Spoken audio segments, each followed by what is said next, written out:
So I'm here with Jonathan Ford. How you doing? Very well, thank you. Thanks for having me here. All right, thank you. So how's your morning so far? How you enjoying Brooklyn? Oh, it's fantastic. I mean, I've been to New York many times, and but Brooklyn less. And so every time I come over here, I see how the whole place is transforming and just becoming incredibly cool, and lots of richness going on here. It's like it's unique in the world. It's amazing what $250 million can do for an area, huh? Well, that is true, but it also seems to be sort of welling up from kind of like the you know the creative spirit from within. You know, so I guess if the money is in conjunction with you know, creativity, then you can get all sorts of kind of like interesting things going on. I love it. I love it. So tell us what it's like, you know, being in Pioneer Works, kind of walking into the space and just the vibe that you've gotten so far, you know, just walking in. Yeah, well, it's been a terrific kind of like little odyssey, really. I mean, the walk up from the ferry this morning was great, just walking up past the chocolate factory and then around the corner and then literally bursting through some paper, breaking down the wall, was a nice metaphor. So that was, I think they've done a fantastic job with this space. Just the space in itself is brilliant, but I think the way that the Feast have just kind of, just simply done some very effective things seems to be in the spirit of what we're talking about. I mean, if ships were built here, and we can now build big ideas here, then that's a great place, and the building looks terrific. It's fantastic. So I want to ask you a few questions about design and feelings, and how those two correlate, because I love to ask people just kind of their routines and their methods and going about that. Waking up in the morning, do you go to sleep on an idea? Do you wake up with an idea? Do you wake up in the middle of the night with an idea? How does that work? Are you in the bathroom? Are you in the shower? Are you sitting down, standing? How does that go? Well, my favorite designer, Paul Smith, says, inspiration can come from anywhere, and I completely agree with that idea. And you can have a great idea just, kind of like, not staring at a sketch pad or your computer screen. That everyone understands that. But I think what is good about your question is the fact that you can actively promote problem solving by doing things that aren't actually about problem solving. So you can't solve creative problems like staring at YouTube or the TV or kind of like.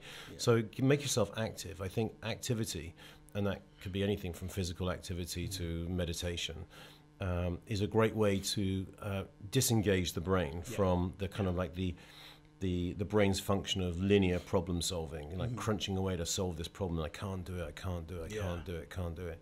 To then suddenly, when you're being active and you're being forced to coordinate the physical aspects of your body, and there's endorphins going and the blood's pumping around.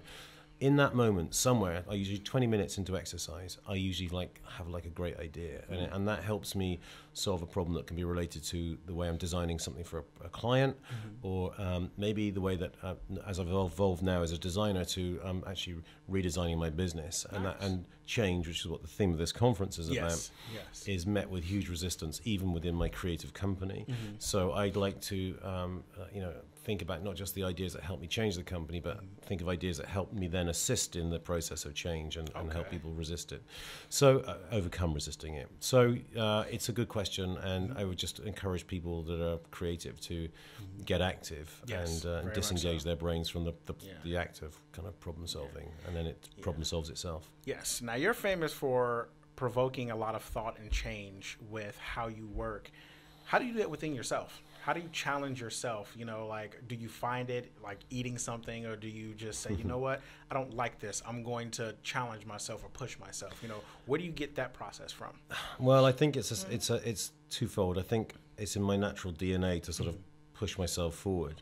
And then it's almost like a sort of a written mantra that I kind of remind myself that that's the same thing. So there's a kind of, I set myself a push and pull, if you like. And I'm very well aware that creativity tends to be majority based on a youthful kind of profile. A lot of young designers, creators coming through all the time, and that's to be celebrated. And as you get older, I think there is a sort of there can be a slowdown in the creative sort of process. So I think if you just, I think some of the best pioneers and people that have taken creativity with them right through to the end of their lives are the ones which have sort of just continually set themselves, uncomfortable tasks, or like to deal with, creating in situations where they are maybe starved of resources, or they deliberately limit themselves in a way that prompts kind of new ideas. And so there's all sorts of different techniques for that, but I think you have to sort of consciously do that and actually enjoy the process of the unknown rather than sort of like, be held back by it. Yeah. So it's a kind of like a push and pull thing that I set myself, and I'm horrible to myself. Sometimes I kind of like, just think, why am I doing this? I was talking to some people in my studio the other day, and we were talking about the changes we're going through right now, and they're all excited by it, and at the same time slightly terrified by them. And I said to him, "You don't know what it's like being me. I have to like think of these things to do. I don't know what the outcome's going to be, but my gut tells me it's going to be positive." Nice. And people buy into that. Okay. I have an interesting question. A lot of people ask, what would you tell your younger self if you were to meet him or her now? But I would like to know, what would you not tell your younger self if you were just to run into yourself on the street? What I would not tell my younger self. I would not tell them. That's a good one, huh? Yeah. I got the wheels turning. So I would not tell them. God, I would not tell. I really can't think of what to say. It's going to be marinating at 3 o'clock in the morning. I got it. I got to see him tomorrow on Saturday. Yeah. I don't know. I would definitely not tell them to kind of... I just can't. I can't even think of the answer on that one. It's a great question. I have never been asked that one before, but I would definitely not tell them to be like considered or like be too methodical. I would not want to do that. I think too much process in this world is kind of like killing things. So I would avoid telling them that at all costs, because there is a resistance, I think, to following methods and processes, and that's a surefire way to kind of reach banality and ambiguity and things like that. Cool. So what are you looking forward to the most here at the feast?